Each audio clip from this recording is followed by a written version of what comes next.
జయ శ్రీరామ అందరికీ నమస్కారం. శ్రీనివాస ఛానల్‌కి స్వాగతం. ఆకివీడులో రామాలయం గురించి రభస, త్వరలో పిల్లలకి మొదలు కాబోతున్న వేసవి సెలవులు. ఈ రెండిటికి సంబంధం ఏమిటి అనుకుంటున్నారా? అక్కడికే వస్తున్నా.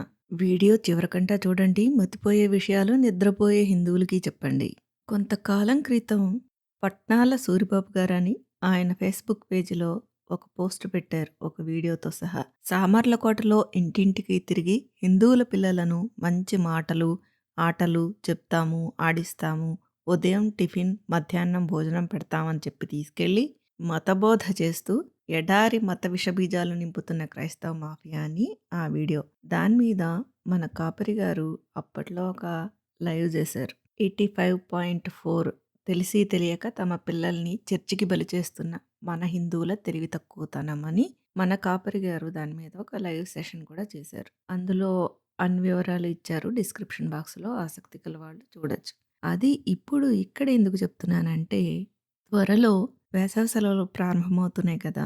మీరు ఇంట్లో పిల్లలు అల్లరి చేస్తున్నారు. కాసేపు ప్రశాంతత కోసం వాళ్ళెక్కడికి వెళ్తున్నారో, ఏం చేస్తున్నారో మీరు గనక పట్టించుకోకపోతే అనుక్షణం అవకాశం కోసం కాచుకు కూర్చున్న ఈ పిశాచాలు మీ పిల్లల్ని ఎగరేసుకుపోతాయి. ఆ విషయం 1880ల్లో ఇండియాలో తెలుగు ప్రాంతాల్లో పనిచేసిన మిషనరీలు రాసుకున్న ఒక పుస్తకంలో రెఫరెన్స్ చూపించి మరీ చెప్తా. మార్చి 7వ తారీఖు 2026న సాక్షి పేపర్లో రామయ్య ఇటు చూడవయ్యా అని ఆకివీడు ప్రాంతంలో ఉన్న కోదండరామాలయం గురించి ఒక ఆర్టికల్ రావడం, దాని మీద రఘురామరాజు గారు స్పందించడం, అక్కడ నుంచి రభస జరగడం ఇదంతా మనకి తెలిసిందే. అయితే ఆ ప్రాంతంలో క్రిస్టియన్లందరూ దళితులుగా చలామణి అవుతూ తిరగబడ్డ విధానం నాకు కొంచెం ఆశ్చర్యం వేసింది. మ్యాప్స్‌కి వెళ్ళి చూస్తే ఆకివీడు ప్రాంతంలో అధికారికంగానే చాలా చర్చిలు కనిపిస్తున్నాయి. అనధికారికంగా ఇంకా ఎన్ని ఉన్నాయో లెక్క ఉండదు. అయితే ఈ చర్చిల గురించి ఇవి ఎప్పుడు ప్రారంభమయ్యాయి? ఆకివీడు ప్రాంతంలో మత మార్పిడి కోసం పనిచేసిన మిషనరీలు ఎవరు? ఎక్కడి నుంచి వచ్చారు? అని ఆరా తీస్తూ కొంత సమాచారం సేకరించడానికి ప్రయత్నం చేస్తే నాకు కొన్ని ఆసక్తికర విషయాలు తెలిసాయి. ఆకివీడుని ప్రధాన స్టేషన్‌గా చేసుకొని 1870స్‌లోనే అంటే 1874 ప్రాంతంలోనే కెనేడియన్ బాప్టిస్ట్ మిషన్ వాళ్ళు పనులు మొదలెట్టారు ఈ మత మార్పిడులని. ఆకివీడు ప్రాంతంలో ఈ కెనేడియన్ బాప్టిస్ట్ మిషన్ ఆవిర్భావం దానికోసం బాగా కీలకంగా పనిచేసింది జాన్ మెక్లారిన్ అతని భార్య. పైకి చెప్పడానికి వీళ్ళు అబ్బో విద్యా సంస్థలు స్థాపించేశారు, వైద్య సేవలు అందించేశారు, సామాజిక సంస్కరణలు చేసేశారు, కుల వివక్షకు గురైన అణగారిన వర్గాలను ఉద్ధరించేశారు ఇట్లా చెప్తారు. కానీ వీళ్ళు పనిచేసేది ఏకైక లక్ష్యం భారతదేశాన్ని భ్రష్టు పట్టించి ఆ దరిద్రపు గొట్టు ఏడుపు పీనుగు మతాన్ని రుద్దడమే. దానికోసం సమాజంలో ఉన్న బలహీనతలని అస్త్రాలుగా చేసుకుని దళితులని గొర్రెలుగా మార్చి తిరిగి మన దేశంపైనే వాళ్ళని ప్రయోగిస్తున్నారన్నమాట. ఆ విధానమంతా వాళ్ళు ఎట్లా పనిచేశారో ఒక పుస్తకం దొరికింది నాకు. ఈ పుస్తకం Canadian Baptists at work in India అని 204 పేజీలతో ఉంది. 1922లో ప్రచురించారు. తెలుగు ప్రాంతాల్లో అంటే ఆకివీడు, తుని, కాకినాడ, విశాఖపట్నం, విజయనగరం, ఉయ్యూరు, అవనిగడ్డ, బొబ్బిలి ఇలాంటి ప్రాంతాల్లో వాళ్ళు చేసిన వర్క్ చాలా డీటెయిల్స్ ఇందులో ఉన్నాయి. ఈ పుస్తకం గూగుల్ డ్రైవ్‌లో పెట్టి లింక్ ఇస్తాను. ఆసక్తి గల వారు డౌన్లోడ్ చేసుకుని చదవండి. నేనైతే పూర్తిగా చదవలేదు. వీళ్ళు ఏ విధంగా మత మార్పిడి చేశారో మీలో ఆసక్తి గల వాళ్ళు డౌన్లోడ్ చేసుకుని చదివి ఒక్కొక్క పేజీ అయినా సరే కమ్యూనిటీ పోస్ట్‌గా పెట్టడమో, వాట్సాప్ గ్రూపుల్లో పంపించడమో, టెలిగ్రామ్ గ్రూపుల్లో షేర్ చేయడమో చేసి నిద్రపోతున్న హిందువులని మేల్కొల్పడానికి ప్రయత్నం చేయండి. ఇలాంటి పుస్తకాలు నా దగ్గర చాలా ఉన్నాయి. ఇంకా వర్క్ చేస్తున్నాను. చాలా వీడియోలు చేయాలి. టైం సరిపోవడం లేదు. ప్రస్తుతం విషయానికొస్తే ఈ కెనేడియన్ బాప్టిస్ట్ మిషనరీల వాళ్ళ అభిప్రాయం ప్రకారం ఇక్కడ నేను ఒక క్లిప్ చూపిస్తున్నాను చూడండి. క్లుప్తంగా దాని సారాంశం ఏంటంటే, మానవ జాతి మొత్తంలో హిందూ ప్రజలే అత్యంత దిద్దుకోలేని మతతత్వం కలిగిన వారు. వారి దేవతల సంఖ్య 330 మిలియన్లు. 33,33,33,333 చూసారా? తొండగాడి ఆయిన్ ఆయింట్‌మెంట్ కంపు కొడుతుంది. వాళ్ళేగా మరి వీళ్ళ ఆత్మీయ తల్లిదండ్రులు. కానీ ఈ లెక్కలేనంత మందిలో ఒక్కరు కూడా నీతిమంతులు లేరు. ఒక్కరు కూడా. వారు మరింత వ్యక్తిగత దేవతల కోసం పరితపించారు. అందుకే తమ కోసం అవతారాలను సృష్టించుకున్నారు. కానీ ఇవి ఇతరుల కంటే మెరుగైనవేమీ కావు. భారతదేశ పవిత్ర సాహిత్యం మన బైబిల్ కంటే 6 రెట్లు ఎక్కువ పరిమాణంలో ఉంటుంది. ఇందులో మనకు తెలిసిన అత్యంత తాత్వికమైన మత సాహిత్యం, ఉనికిలో ఉన్న అతి పొడవైన పురాణ కవితలు, కీర్తనలు, గద్యం మరియు పురాణాలు ఉంటాయి. అసలు ఈ దేవతలు మరియు గ్రంథాలన్నింటి అర్థం ఏమిటి? కేవలం ఇవి ఒక మంచి దేవుని కోసం, ఒక సంతృప్తికరమైన రక్షకుని కోసం మరియు ఒక పవిత్ర గ్రంథం కోసం భారతదేశం 3000 ఏళ్లుగా చేసిన సుదీర్ఘమైన మరియు ఉద్వేగభరితమైన అన్వేషణ యొక్క చరిత్ర మాత్రమే. పురాణాలంటే గాస్పెల్స్, సువార్తల. అవతారాలంటే రక్షకుడి కోసం వెతుక్కోవడమా? వీడికలా అర్థమైందా? పచ్చ కవర్లాడికి లోకమంతా పచ్చగా కనిపించినట్టు. దరిద్ర పొట్టు వెధవలు, వీళ్ళ మొహాలు మంట. ఇదనమాట ఈ అడ్డగడులకు అర్థమైంది. మన అజ్ఞానకోటి కంటే అజ్ఞానంలో తలదన్నేశారు. ఇప్పుడు అవర్ షేర్ అనే హెడ్డింగ్తో ఏం రాశారో చెప్తాను. దీనికి క్లుప్తంగా సారాంశం గుండె చిక్కబట్టుకుని వినండి. వీళ్ళు ఏం చేసుకున్నారంటే భారతదేశాన్ని పంచేసుకున్నారనమాట. దేశ విభజన, డివైడింగ్ ది ల్యాండ్. మనం చూసినట్లుగా భారతదేశం చాలా పెద్ద దేశం. కానీ కెనేడియన్ బాప్టిస్టులు పనిచేస్తున్న భాగం అంత పెద్దదేమీ కాదు. పాపం బాధపడుతున్నాడు అనమాట. భారతదేశం ప్రపంచంలోని ప్రముఖ ప్రొటెస్టెంట్ శాఖల మధ్య విభజింపబడిందిట. వాళ్ళు పాపం ముక్కలు ముక్కలుగా పనిచేసుకున్నారన్నమాట. ప్రతి శాఖ తన సొంత వాటాను తీసుకుంది. సాధారణంగా చెప్పాలంటే భూమి అంతా క్లెయిమ్ చేయబడింది. దొంగలు కలిసి ఊళ్ళు పంచుకున్నట్టు వివిధ మత మార్పిడి సంస్థలన్నీ కలిసి మత మార్పిడి బాధ్యతల్ని పంచుకున్నాయన్నమాట. ఒరే క్లౌగా నీ దుర్గంధం అక్కడ చిమ్ము, ఒరే మెక్లారెన్ నీ పెంట ఇక్కడ పులుము, ఇలాగే. కానీ ఆచరణాత్మక ప్రయోజనాల కోసం చూస్తే చాలా పెద్ద విభాగాలు మిషనరీలతో మరియు భారతీయ క్రైస్తవ కార్యకర్తలతో ఎంత తక్కువగా నిండి ఉన్నాయంటే అది అంతా ఆక్రమించబడింది అని చెప్పడం అతిశయోక్తి అవుతుంది. Mister Holland the goal of ఇండియాలో ఇలా అంటారు: భారతదేశంలోని 113 మిలియన్ల ప్రజలు మిషనరీలు మరియు ఇతర కార్యకర్తలు లేని జిల్లాల్లో నివసిస్తున్నారు. అక్కడ ప్రతి 1,00,000 మంది జనాభాకు కనీసం ఒక భారతీయ లేదా ఇంగ్లీషు క్రైస్తవ కార్యకర్త కూడా లేరు. బెంగాల్ ప్రాంతంలో 21 మిలియన్ల మంది ప్రజలు 15 జిల్లాల్లో నివసిస్తున్నారు. అక్కడ ఏ రకమైన మిషనరీలు లేరు. మొత్తంగా భారతదేశంలో సుమారు 146 ప్రొటెస్టెంట్ సంఘాలు పనిచేస్తున్నాయి. ఈ పిశాచాలకి భారతదేశం సుభిక్షంగా పచ్చగా ఉంటే చూడలేరు. ఆ పీనుగని అంటగట్టేయాలి అర్జెంటుగా. ఏకైక లక్ష్యం అదే. వీళ్ళ చేతుల్లో ఏం పెట్టారు? ఆమ్యామ్యాలు.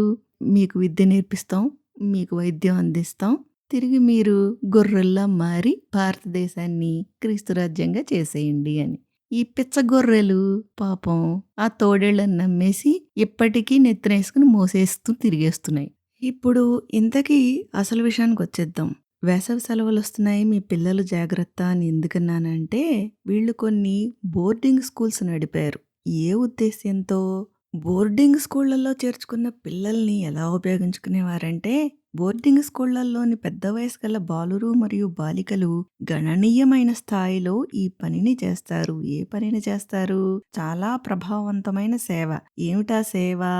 మిషనరీల చేతుల్లో గొర్రెలుగా మారి వీళ్ళు కొత్త గొర్రెలని తయారు చేయడం.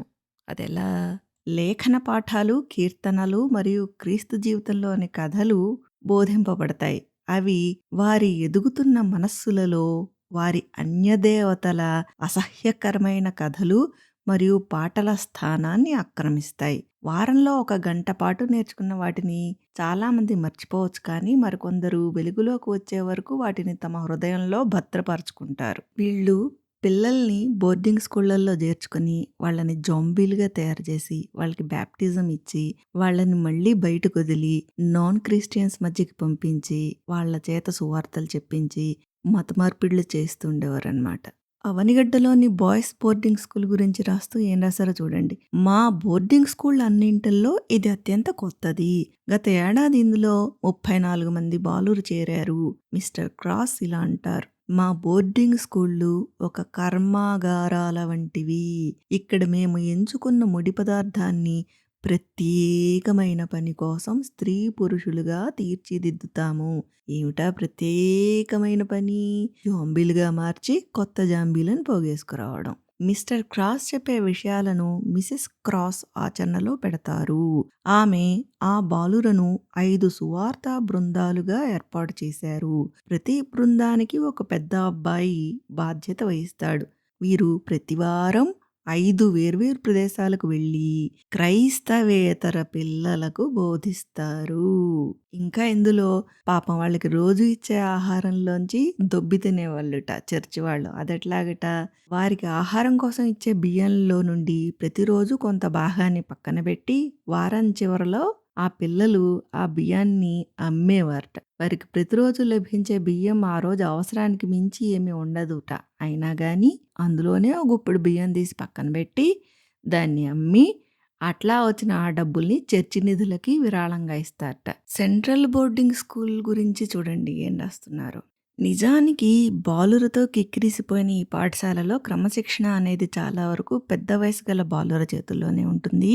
వారు క్రమంగా దీనిని ఒక స్వయం పాలిత సంస్థగా మారుస్తున్నారు.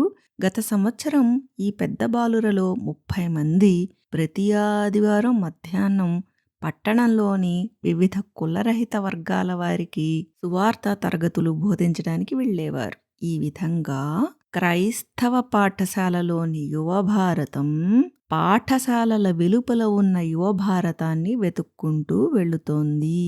బాగా జాంబీలుగా మార్చిన ఈ చిన్నపిల్లల్ని కొత్త జాంబీలను పట్టరమ్మని దేశం మీదకి ఉసిగొల్పుతున్నారన్నమాట. ఇది ఎక్కడుండేదిట? ఉయ్యూరు విశాఖపట్నం మధ్యలో ఉండేదిట ఈ బోర్డింగ్ స్కూల్. ఈ బోర్డింగ్ స్కూల్స్ గురించి ఏం రాశారో చూడండి. ఈ బోర్డింగ్ పాఠశాలలు మిషన్ ల్యాబొరేటరీస్ అనగా మిషన్ యొక్క ప్రయోగశాలలు వంటివి.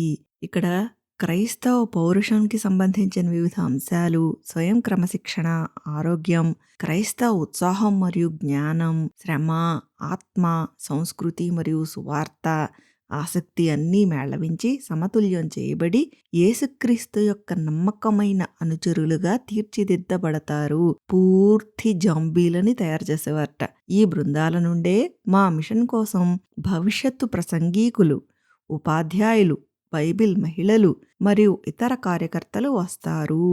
ఈ పాఠశాలల నుండే మా క్రైస్తవ సమాజానికి మేధోపరమైన మరియు నైతిక నాయకులు వస్తారు. ఈ నాయకులు తమ సంఖ్యకు మించిన ప్రభావం చూపుతూ రాబోయే నవభారత పాత్రను ప్రభావితం చేస్తారు మరియు మలుస్తారు. కష్టకాలంలో ఉన్న భారతదేశానికి మనం ఇవ్వగలిగే గొప్ప బహుమతి డబ్బు గాని, రాజకీయ సలహా గాని కాదు. చదువుకున్న క్రైస్తవ యువతీ యువకులు ఈ దరిద్రాన్ని, ఈ చీడ పురుగుల్ని పెంచి పోషించారనమాట. అయితే విచ్చలవిడిగా వీళ్ళు బోధిస్తున్న ఈ విద్యా విధానానికి మాంటెగ్యూ, చెమ్స్ఫర్డ్ సంస్కరణలు కొంత గండి కొట్టాయట. క్లుప్తంగా ఈ సంస్కరణలు ఏంటి అని చెప్పాలంటే, భారతీయులకి కొంత అధికారం ఇస్తున్నట్లు చూపిస్తూనే కీలక అధికారాలను బ్రిటిష్ వారు తమ వద్దే ఉంచుకున్న అరకొర సంస్కరణలు ఇవి. ఈ సంస్కరణల వల్ల వాళ్ళు ప్లాన్ ఎలా మార్చుకున్నారంటే, ఈ కొత్త పథకం కింద విద్యాశాఖను భారతీయ యాజమాన్యానికి అప్పగించారు. దీనివల్ల భారతదేశ విద్యా విధానాన్ని నిర్దేశించే, కంట్రోల్ చేసే ప్రత్యక్ష అవకాశం మిషనరీలకు తగ్గిపోతోంది. గ్రామీణ పాఠశాలల్లో పనిచేయడానికి మనం శిక్షణ ఇచ్చి పంపే క్రైస్తవ ఉపాధ్యాయుల ద్వారా వచ్చే పరోక్ష ప్రభావమే ఇప్పుడు మనకున్న గొప్ప అవకాశం. వీళ్ళు బాగా జాంబిల్లా తయారు చేసిన క్రైస్తవ టీచర్స్ని పంపించి ఆ గ్రామీణ పాఠశాలల్లో చేర్పించి మళ్ళీ అక్కడ విద్యార్థుల్ని జాంబిల్గా తయారు చేసేవారన్నమాట. క్రైస్తవ భారతీయులే క్రీస్తు లాంటి భారతదేశాన్ని నిర్మిస్తారు. గొర్రెల్ని తయారు చేయండి, ఆ గొర్రెలే భారతదేశాన్ని క్రీస్తు దేశంగా మారుస్తారు. అప్పట్లో వీళ్ళు వేసుకున్న ఎస్టిమేషను దళితులుగా పిలువబడే వాళ్ళందరినీ క్రిస్టియన్లుగా మార్చడానికి 20 సంవత్సరాలు. అప్పట్లో ఆ ప్రాంతాల్లో ఇట్లాంటి బోట్ల మీద ప్రయాణం చేసి మరీ చెమటోడ్చి మార్చేసేవారు మొత్తాన్ని. నిద్రపోతున్న హిందువులారా మళ్ళీ చెప్తున్నాను చూసుకోండి. మీరు గాని మీ పిల్లల్ని సరిగా పట్టించుకోకపోతే ఈ పిశాచాలు ఎత్తుకుపోయి ఏం చెప్తారట, క్రీస్తు జీవిత కథలు, కీర్తనలు, చెత్తా చెదారం అంతా బోధించి వారి ఎదుగుతున్న మనస్సులలో వారి అన్యదేవతల అసహ్యకరమైన కథలు, పాటల స్థానాన్ని ఇవి ఆక్రమించేలా చేస్తారట. ఇదంతా చూస్తుంటే వింటుంటే ఏమనిపిస్తోంది, ద్వాపరయుగంలో కృష్ణుడిని చంపడానికి రాక్షసులు తిరిగేవారు. కలియుగంలో ఇప్పుడు మన పిల్లల్ని ఎత్తుకుపోవడానికి ఈ మత పిశాచాలు తిరుగుతున్నాయి. మన పిల్లల్ని మనం కాపాడుకోవాలంటే మన ముందు ఉన్న ఏకైక మార్గం, అరే మనకి అపారమైన సంపద ఉంది, ఎక్కడ మొదలెట్టాలి మనకే తెలియదే మన పిల్లలకి ఏం చెప్పుకోవాలి అని మదన పడకుండా రామాయణము, వాల్మీకి విరచిత అసలు రామాయణము, గీతా ప్రెస్ లాంటి స్టాండర్డ్ బుక్ ఒకటి తీసుకుని మీరు కొద్ది కొద్దిగా చదివి కొద్ది కొద్దిగా ఆ కథని మీ పిల్లలకి చెప్తే అసలు వాల్మీకి రామాయణంలో ఏముందో ఆ ఒక్క కథని చెప్పగలిగితే రామాయణం గురించి బయట అడ్డదిడ్డంగా వక్రీకరించి వాగే అడ్డగాడిదలు కొల్లలున్నారు. మీరు గాని మీ పిల్లలు గాని ఒక్కసారి వాళ్ళు వక్రీకరించి చెప్తున్నది వింటే, అరే వీళ్ళు వక్రీకరిస్తున్నారు అంటే వీళ్ళు మనని మోసం చేస్తున్నారు అని ఆలోచన మొదలైతే తర్వాత విషయాలు మనకే తెలుస్తాయి, మనకే అవగతమవుతాయి. మిత్రులారా, వేసవి సెలవుల్లో మీ పిల్లలు జాగ్రత్త, మీ పిల్లలు మీ చుట్టుపక్కల వారి పిల్లలు కూడా జాగ్రత్త. ఒక కంట కనిపెడుతూ ఉండండి. ఇట్లాంటివి నేను చదివి పెట్టుకున్నవి చేయాల్సిన వీడియోలు చాలా ఉన్నాయి. సమయం చిక్కినప్పుడల్లా చేసి అప్లోడ్ చేస్తూ ఉంటాను వీడియోలు. వీడియో చివరికంటా చూసిన వారికి ధన్యవాదాలు. ఈ వీడియో మీకు నచ్చినట్లయితే ఒక లైక్ కొట్టండి, ఒక షేర్ కొట్టండి, ఒక కామెంట్ పెట్టండి. ఛానల్కి ఇప్పటిదాకా సబ్స్క్రైబ్ చేసుకున్నట్లయితే తప్పక సబ్స్క్రైబ్ చేసుకోండి. మళ్ళీ మరొక వీడియోతో have a great day. Bye bye.